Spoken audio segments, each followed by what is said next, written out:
Deputy Minister and your team and everybody who's watching from the virtual platform. Can we start?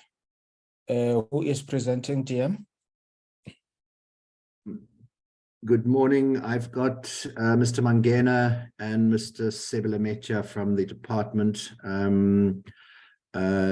I assume it would be, well, let me start by handing over to Mr. Sebelemecha, but I assume it would be Mr. Mangena who is then taking you through the presentation, even though he can't flight it.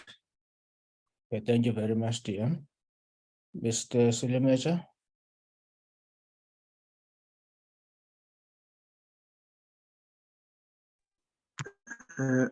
Morning, Chair and honorable members, including the Deputy Minister. It's Sebelemecha.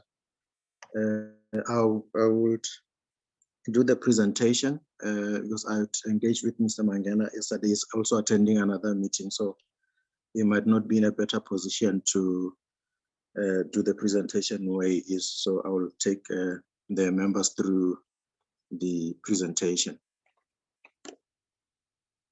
Thank you. Or should I proceed? Yes, proceed. Yeah, thank you, Chair. I had requested that I be assisted with the projection of the presentation so that because we are having a bit of challenges with the network, and so that I'm able to take it through. Thank you. Thank you, sir. Yes. We can move to slide, I think slide number 4. Where the actual presentation starts. Thank you. Just the slide before this one is just an indication of the purpose of the presentation, that we are to brief the Portfolio Committee on the Judicial Matters Amendment Bill.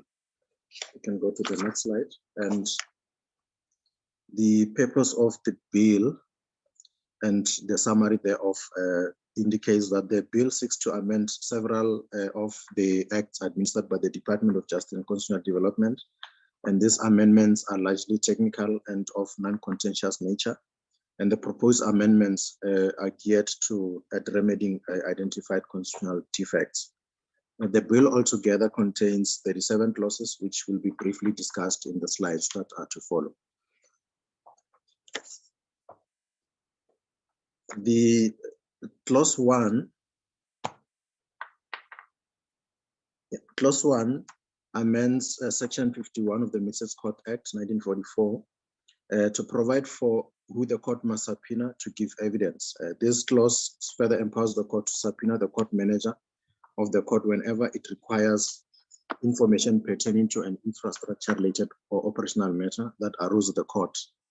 And similarly, Clause 11 also amends Section 186 of the Criminal Procedure Act for the same purpose, relating to issues pertaining to infrastructure-related and operational matters. This is in the event there are some challenges that the court might not be able to proceed because of the infrastructure issues. Then the court manager should be able to be subpoenaed to go and give information related there, than directly starting with the Director General, who might not be directly knowing what is the issue related thereto. But that does not necessarily mean that you will not be subpoenaed in the event there is no sufficient information provided. If we can go to... Sorry, Mr. Sebelemecha, I just wanted to give a little bit more detail about Clause 1, the purpose for it. It's basically that the Director General gets summonsed to courts around the country to come and explain when the court is having a problem about issues not being addressed that's preventing them from functioning properly. And the DG has been summoned a number of times to different courts around the country. So the aim of this clause is to try and say you must start with the court manager and work your way up. So that's the reason for the clause, to really stop the courts from summoning the Director General in the first instance. Thanks, Chair. I just wanted to add that as background for the reason for the clause. Thanks. Mr. Sebelemecha, you can then continue. I think that was helpful, DM. Thank you, DM. Then you can go to the next slide.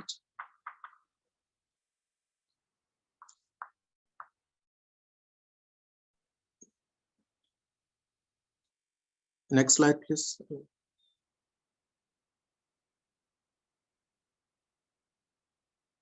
Tetsi, you were on the right. Yeah, clause 2 is the next one. next Yeah, and slide, you're on it now. Yeah. I see it's not moving on my side. I'm not sure, Chair, if on your side, but We've got clause 2 and the slide with clause 2 and clause 3 on our screens. Chair, am I audible? Yes, you are. You are. Everything is fine, Mr. Sibilimecha.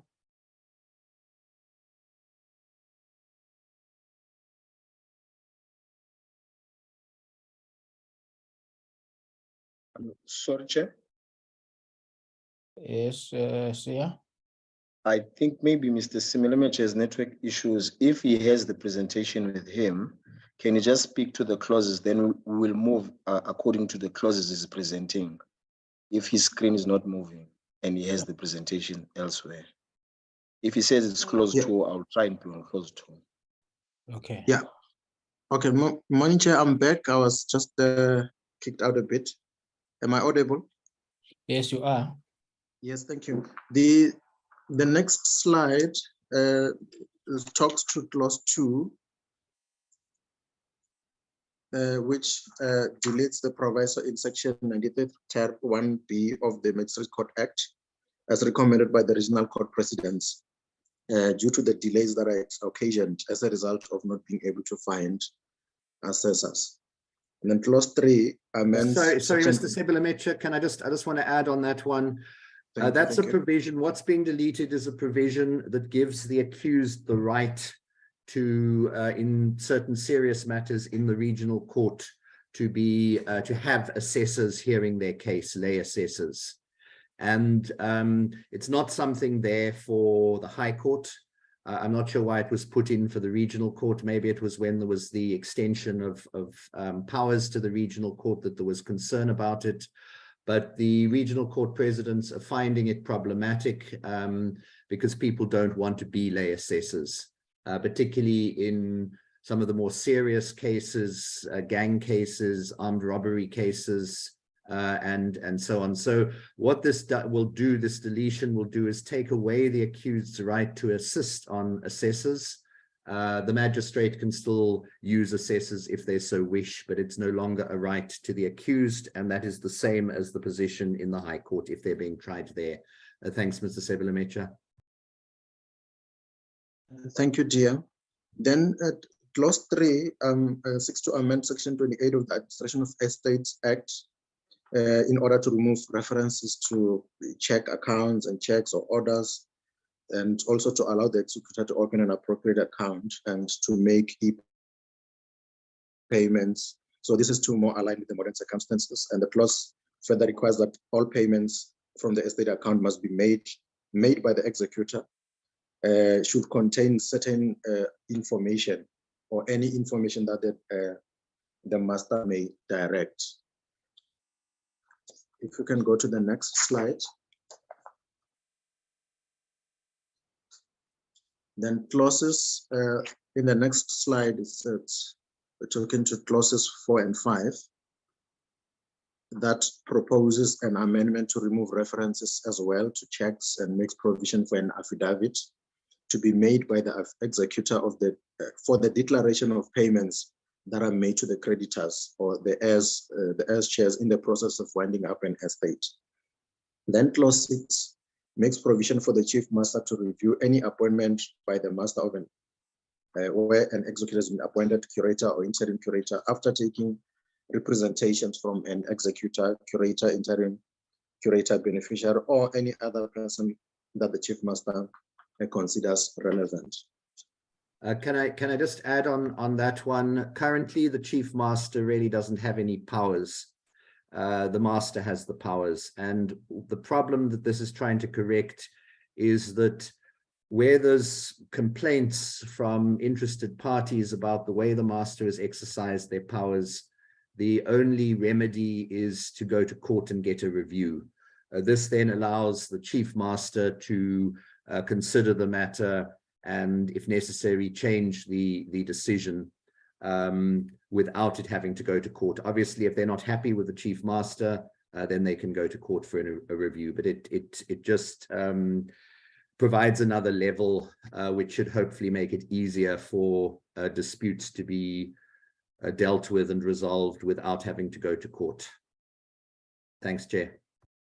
Thank you. Yeah, thank you, DM. And that the clause 8 will more deal with the powers of the chief master, as we'll come to it. But in the next slide, clause 7 empowers the chief master acting upon a request of a master or a person who is designated by the chief master to institute civil proceedings in pursuance of the administration, the provisions of the Administration of Estates Act against any executor, tutor, curator, administrator, or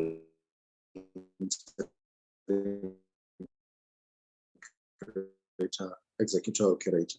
Clause 8 then inserts section 96A, which provides for the powers, duties, and functions of the chief master. And then the next slide, if I may, clause 9 then proposes amendments to section 103 to correct a technical and drafting oversight that we have picked up. That section 103 was amended by the Judicial Matters Amendment Act 2017 by inserting subparagraphs EA and EB. It transpired afterwards that section 103 was previously amended by the Estate Affairs Amendment of 92, which had already inserted paragraph E(a) in section 103. Then the next slide, it talks to clause 10, which proposes the insertion of new sections 57B, 57C, 57D into the Criminal Procedure Act. This are to deal with where the minister, section 57(b) proposes that the minister may declare that certain categories of offenses would not result in previous convictions against the accused, and also provides for expungement of minor offenses as well as certain offenses that would have been committed in terms of the Disaster Management Act 2002. I think DM might need to add more on this one as well. Yeah, thanks. Just to say that this is these are the clauses, or this is the clause that the committee had been asking for. You were asking for it specifically with admission of guilt fines for the Disaster Management Act. That's covered by 57D, which Mr. Sebelemecha will get to, but it also provides for other admissions of guilt where the accused got a record. But so that's what we were working on before, and then we've put in a specific clause on the Disaster Management Act, the offences committed in terms of that. Thanks, Mr. Sebelemecha. Thank you, DM. I think you touched on also on the proposal made in section 57C to provide for the expungement of the criminal records that are in the Criminal Record Center of the SIPS after someone has paid an admission of guilt fine for those offenses that will be that are envisaged that the minister will then have to ascertain which ones. This is for automatic expungement of the criminal record, so that we don't have to apply and go through the process that currently is applicable. Then clause 12 in the next slide seeks to repeal section 22A of the Matrimonial Property Act. It's in order to comply with the Constitutional Court judgment in the Sithole and another in section 21(2)A was found to be unfairly discriminatory and not justifiable under section 36 of the Constitution, to the extent that it maintains and perpetuates that discrimination created by section 22(6) of the Black Administration Act regarding the marriages of Black couples entered into under the Black Administration Act before 1998 to be automatically out of community of property. The next slide talks to clause 13, which proposes amendments to section 11 of the Sheriff's Act, so that we extend the duration of the term of office of members of the board for sheriffs. Then clause 14 propose an amendment to section 1 of the Interstate Succession Act of 1987 in order to align it to the judgment in Pianya versus Master of the High Court. And the court ruled that the omission of a surviving life partner from benefiting in terms of the same act is invalid and unconstitutional. Then next slide talks to the clause 15, which seeks to amend section 1 of the Maintenance of Surviving Spouses Act. Sorry, this is I think this is the same issue is related to clause 14, wherein now we're dealing with the Maintenance of Surviving Spouses Act, in that the court ruled that the definition of survivor should be amended to include all parties for the purpose of benefiting the surviving party when the estate is wounded. Clause 16 in the next slide talks to the section 34 of the National Prosecuting Authority Act of 1998 in order to align the due dates of annual reports that must be submitted to the National Director of Public Prosecutions. Then clause 17 also relates to the amendment to section 35 of the NPA Act in order to change the date and usage in section 35(2) on which the NDPP must submit to the Minister annual report aligned with section 40 of the Public Finance Management Act. The next slide.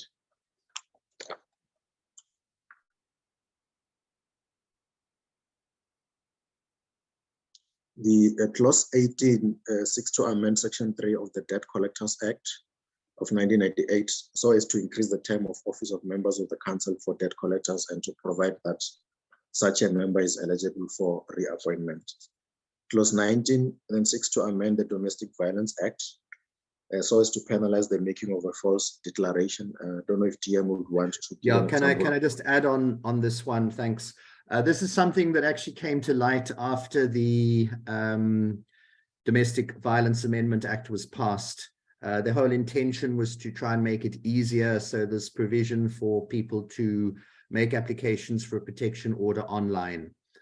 However, generally they required an affidavit, which then means that they've got to go off to a commission of oaths or a police station to get that done, which may take time, particularly if their life is under immediate threat or they can't get there. So there isn't any actually, when we check, there isn't a requirement that it has to be an affidavit. It can be by declaration, but we're putting in this clause to penalize the making of a false declaration. So the intention is they can do the application just by declaration, not by affidavit, but in order to ensure that there are consequences for making a false declaration, accusing somebody falsely, there's a penalty for making a false declaration. Thanks, Chair. Thank you.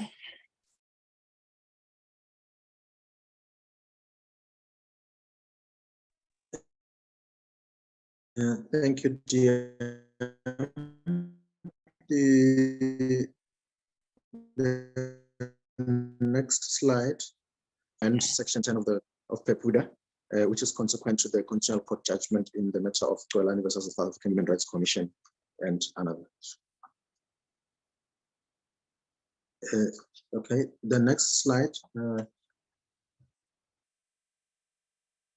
It talks to clause 21 that seeks to effect an amendment to section 10(1)(a) of the Protected Disclosures Act to include more bodies such as the South African Human Rights Commission, the Commission for Gender Equality, and the Commission for the Promotion and Protection of the Rights of Cultural, Religious, and Linguistic Communities, and the Public Service Commission, to which a protected disclosure may be made. Currently, reference is made to the Public Protector and the Auditor General. The next slide.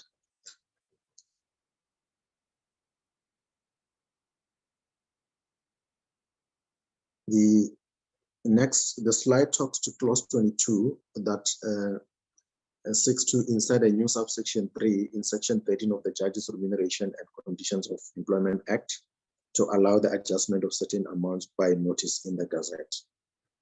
The clause 23 then inserts the section 34A after section 34 of the Prevention and Combating of Corrupt Activities Act of 2004 in order to provide for the failure of persons or entities to prevent bribery as recommended by the Judicial Commission of Inquiry into allegations of state capture, corruption, and fraud. The next slide then talks to clause 24, that clause 24 seeks to amend section 29(3) and 4 of the Sexual Offences Act to clarify that the Director General of Health is responsible for the distribution of notices that are contemplated in section 29(3), and that the Director General of Justice and Constitutional Development will be responsible to distribute the notices that are contemplated in section 29(3). Then clause 25 seeks to amend section 40 of the Sexual Offences Act to delete a reference to the repealed section 24B of the Film and Publications Act 1996. Then section 24B of the Film and Publications Act was repealed by the Cybercrime Act of 2020. Then the next slide talks to clause 26 that seeks to amend section 55A of the Sexual Offences Act in order to align the practical consideration of the legal position. I think DM might need to talk to this one as well. Yeah, just thanks, Mr. Sebelemecha. Look, there's a problem with the designation of sexual offences courts currently in terms of section 55, and that is that the intention was for specific courts or places of sitting to be designated as sexual offences courts, and then the regulations kick into those courts as regarding those courts in as far as what the public can expect. The problem with the way the Act and why the designation has not been able to properly take place is that the definition of currently means that only the regional court of the province can be designated. So individual places of sitting of the regional court can't be designated. And that's defeating the object, because effectively then it would be saying every regional court is a sexual offences court, which, although that would be nice, we don't have the resources for. So the intention with this amendment in clause 26 is to allow places of sitting in the regional divisions to be designated. Thanks, Chair. And that will then mean that we can then properly, the Minister can then properly designate the sexual offences courts. Thanks. Thank you, dear. Can you repeat that, yeah? Chair. Thank you, Chair. Okay. Sorry. Clause 27. Tsietsi, sorry, the chair wanted me to repeat 26. So basically, it's a technical amendment. Currently, the Minister can only designate the regional court of a province as a sexual offences court. So it would be the regional court of the Western Cape, Gauteng, whatever. In terms of the wording, a individual court place of sitting can't be designated. And that was the whole intention of 55A, that the Minister will designate particular courts as sexual offences courts, and then different things happen there. There are regulations that take effect. So currently the Minister can only say the entire regional court of a province is a sexual offences court, which technically I suppose means that every regional court in that province and then effectively in the country is a sexual offences court.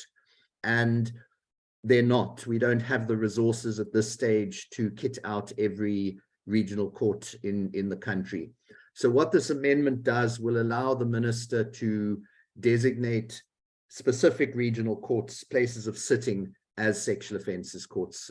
Chair, I don't know if that explains it better. Yes, no, thank you very much. Tsietsi, sorry. Yeah, thank you. I think my line was cutting a bit. I couldn't hear properly. Thank you. Then clause 27 6 to amend Section 66 of the Sexual Offences Act in order to regulate the confidentiality and destruction of child pornography. The next slide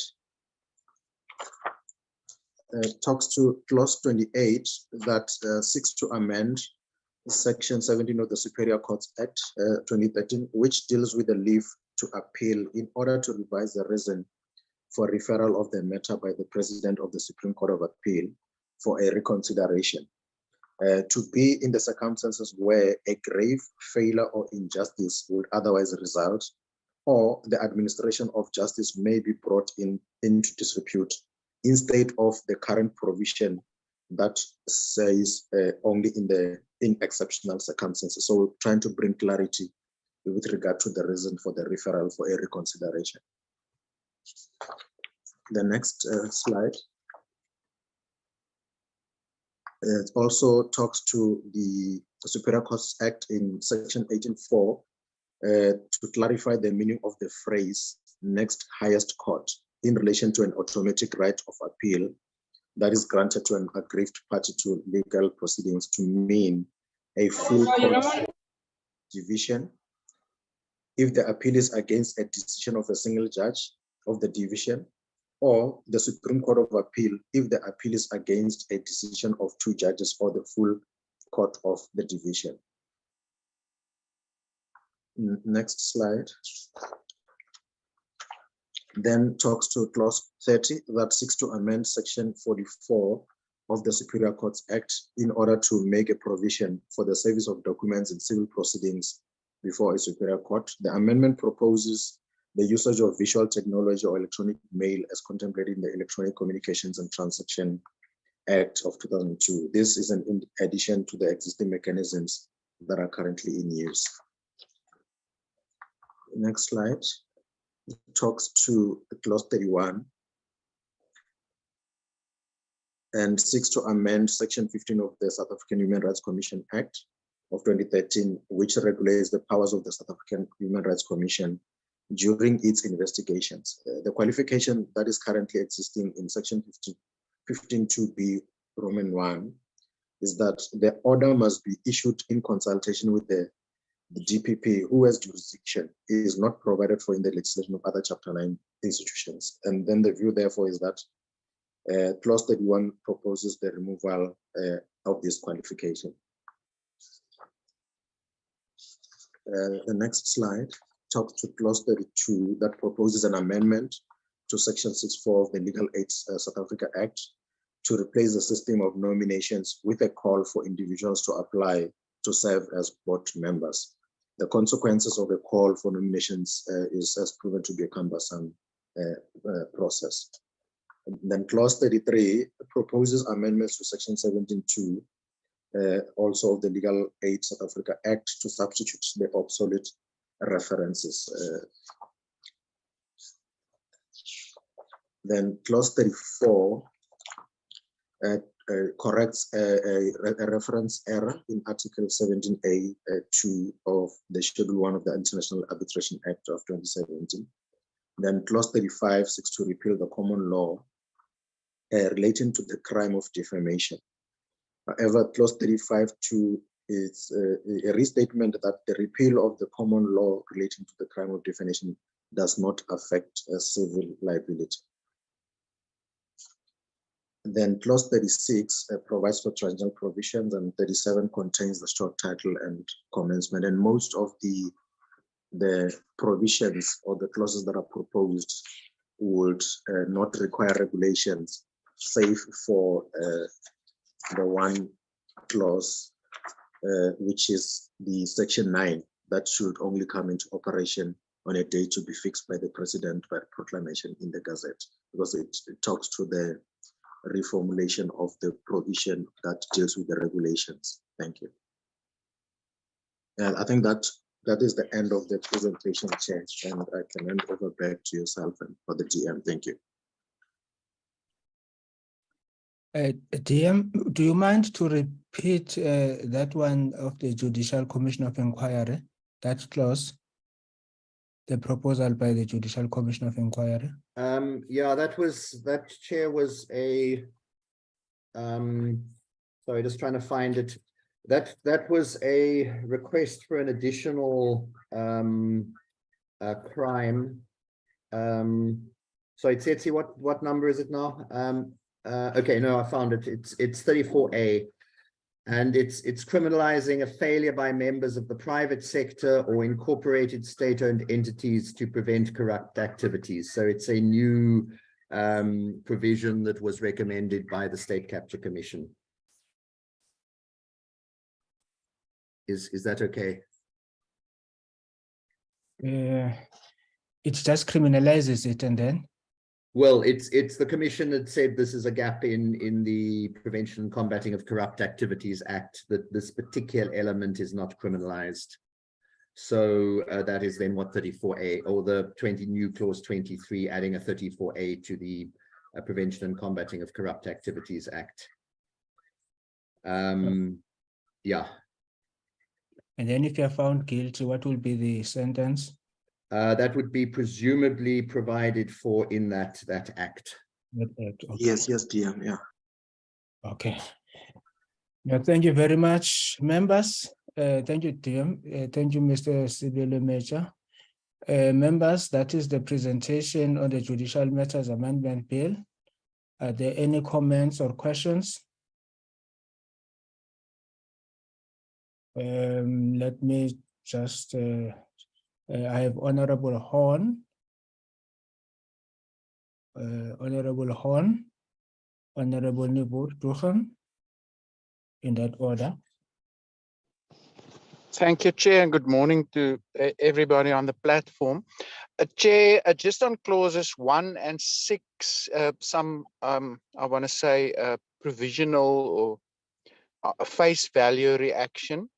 On clause 1, I think the rationale to enable our courts to call to come and account officials about functionality makes a lot of sense.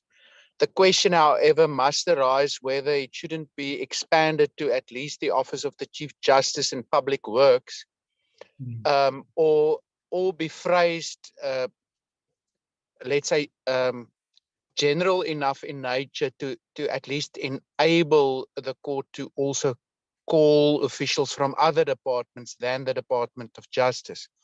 So that's on clause 6, an initial reaction.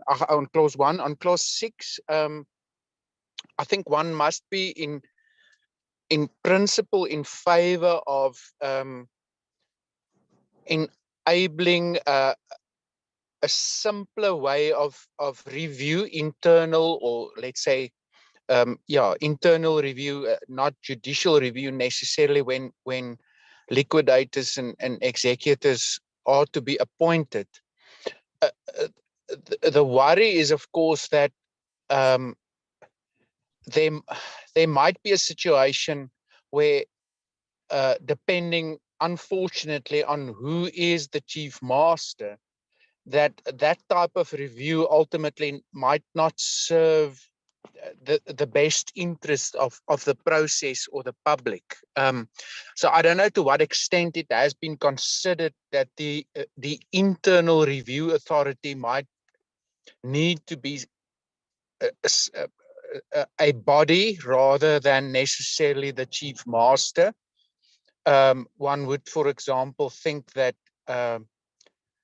given the fact that we have masters in every province, that such an internal review authority might operate better if it is the chief master along with 2 or 3 of the masters in divisions that's not an issue in a specific instance.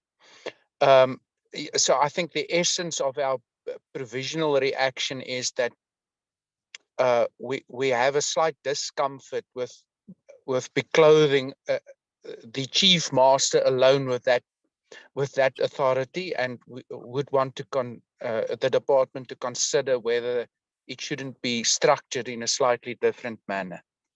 But those are initial reactions, Chair. Of course, whilst I believe, will embark on a simplified version of public participation. There might, of course, be input from stakeholders, which might also influence our view on some of the other proposals, although it's quite clear, as I think has been said at the beginning of the presentation, that this is a bill aimed at dealing with a number of technical matters, which is, of course, important from time to time. Thank you. Thank you very much, Honorable Horn. Honorable Nivot-Trochen.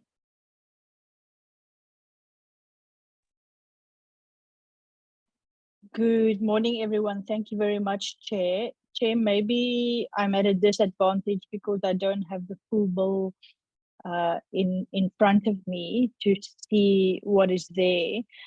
So just two simple questions that I have.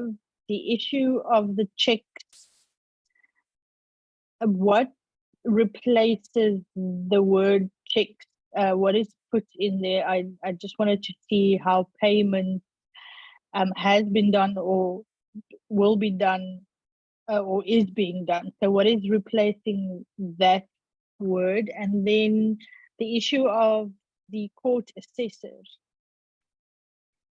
Somewhere does it say that the magistrate or the judge, that they can have assessors? Maybe the accused doesn't want it, but for advising the magistrate or the judge, does it say that somewhere or not? So those are my only two questions for now. Thank you, Chair. Thank you very much, Honorable Nivot-Trochen. Deputy Minister.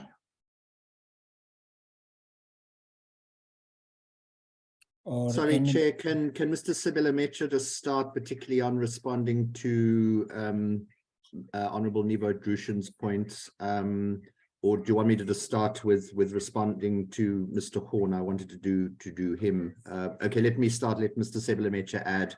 But basically, look, if I understood the question correctly on clause 1, it is, I mean, the courts can summon anyone they like currently, and they do, and they summons the DG a lot. So they can summons public works. I don't think they've ever done that yet. Maybe it's not a bad idea.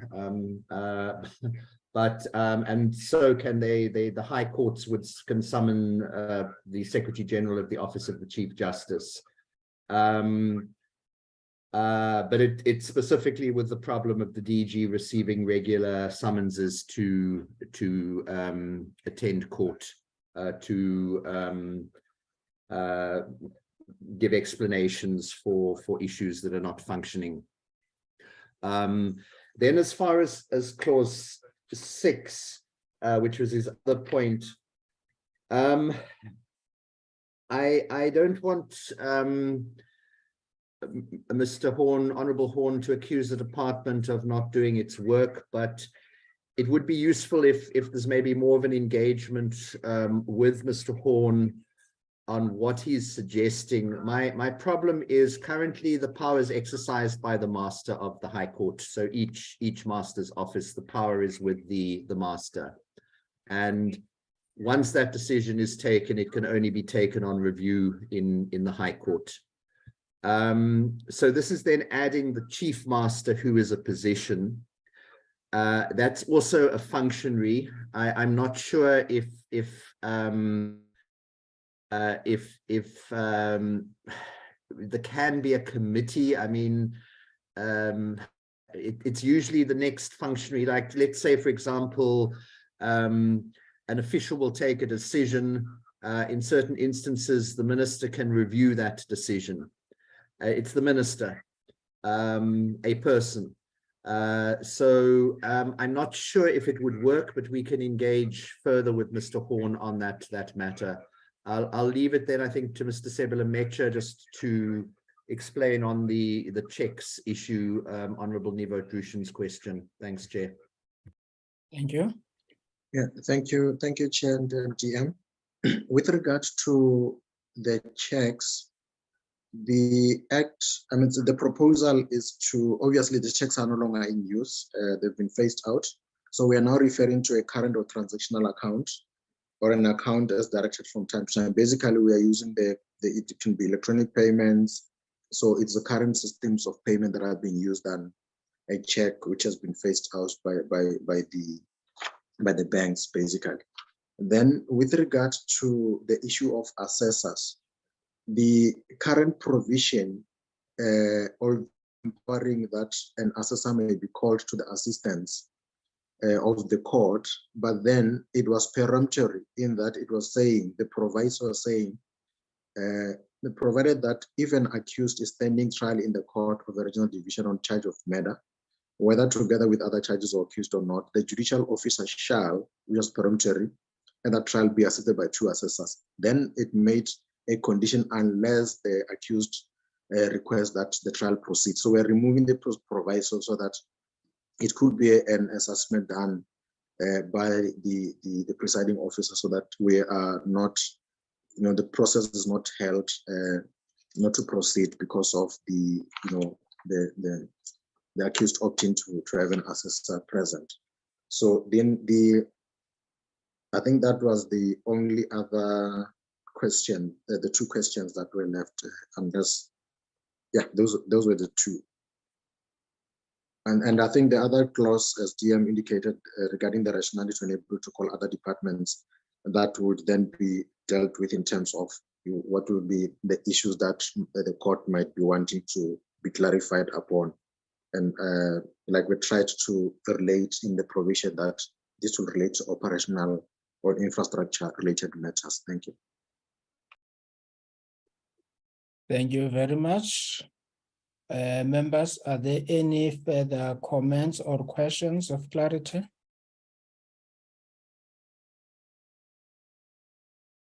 Are we all fine, satisfied for the meantime?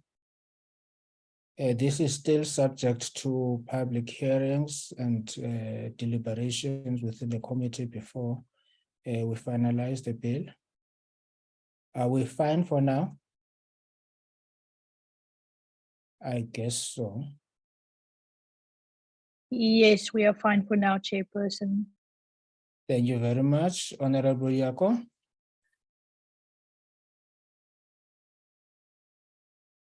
Chair, that's why technology, I'm so sorry. No, I think we are fine. I'm just curious, the public hearings, are they going to be virtual again?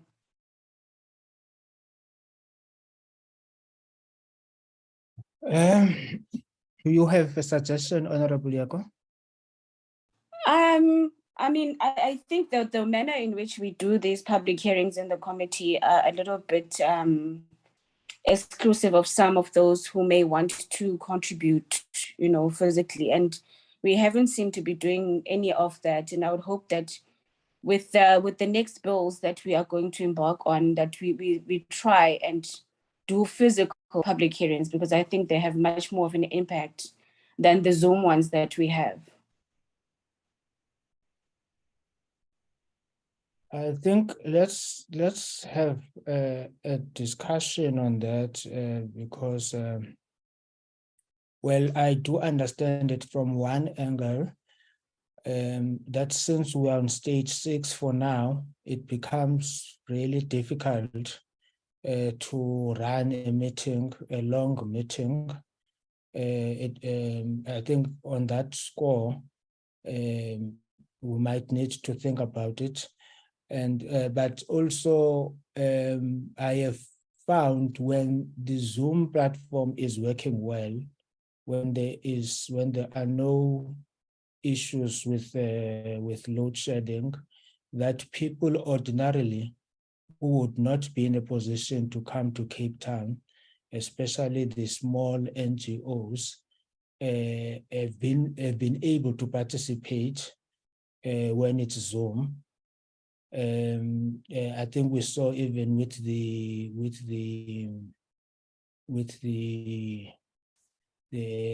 constitutional amendment, and even with the cannabis, that in fact there were quite a number of small NGOs or CBOs that were able to participate. But I think let's have a discussion on that. and look at each bill on a case-by-case situation as to how we are going to be approaching it. Honorable Horn. Thank you, Chair. Yes, I'm in agreement with the sentiment you expressed towards the end there. I think I agree with the Honourable Yaku that in certain instances, an in-person public participation process will be better. I think in the current circumstances, if we for a moment just focus on the Judicial Matters Amendment Bill, I would think if one for a moment accepts that load shedding will not bedevil the whole process, the Zoom platform would be good enough to have fruitful truncated public participation. So the idea of assessing the route to follow in every instance, I'm very much supportive of, because there is definitely some instances where I believe she's quite correct that in-person meetings would bring better results in terms of the public participation process. Thank you. Thank you very much. I think we will bring back the discussion when we have to deal with the issue of the public hearings for this particular bill. Is it Honorable Horn again? Or is it an old hand? No, I struggle to take it down. Thank you, Chair. Okay, thank you very much. Honorable Yako, are you covered? I'm covered, Chair. I'm covered. Okay. Thank you very much, members. That brings us to the end of the meeting for today. I think we will meet tomorrow in the debate and on Friday for correctional services issues. On the correctional services matter, Committee Secretary, with the second item, is it deliberation on the NCCS? Are you anticipating that we will be deliberating on the names, or what was on your mind?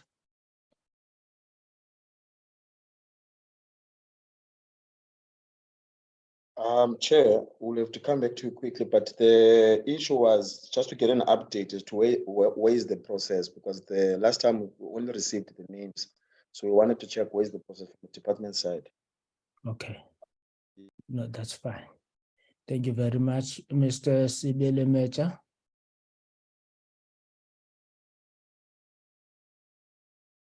Mr. Sibele Mecha, your hand is up.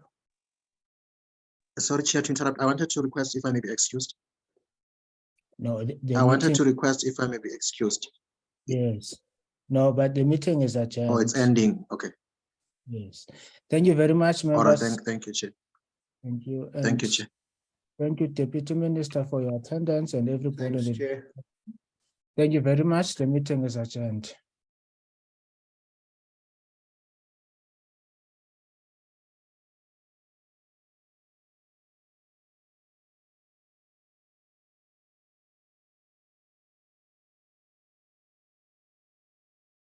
Recording stopped.